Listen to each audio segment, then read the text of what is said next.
Man kan sige, at det her det er den afsluttende video af det her lille minikursus, jeg har lavet omkring stress og det limbistiske system, hvor du har fået en lille smule indsigt i amygdala, du har fået en lille indsigt i hippocampus, som er din harddisk, og så har du også fået sådan lidt mere dybere måske i forhold til stress. Jeg føler jo selv, at stress det kan faktisk deles op i en bekymring. Og for i dag af, når du sidder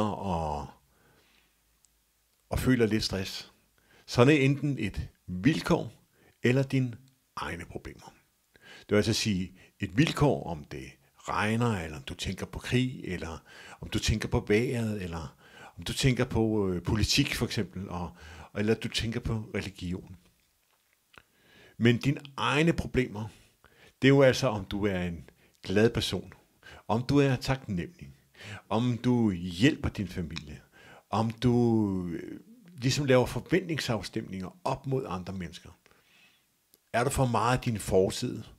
Tænker du lidt for meget på traumer i forhold til, hvad der er sket i dit liv? Men når du først begynder at arbejde med din stress og begynder at tænke på den her måde, jamen altså, så vil du kunne mærke, at der faktisk sker nogle ting. Hvis du gerne vil have nogle arbejdsopgaver, som også er stressrelateret, så kan du gå ind i vores community, hvor vi faktisk også har kurser i angst og i tankemylder. Og det er faktisk gratis kurser, du faktisk kan tage med det samme, hvis du går ind i vores community, direkte i det her link, som ligger nede i beskrivelsen. Der er vores community, hvor du kan købe opgaverne, hvor de her videoer de faktisk også er.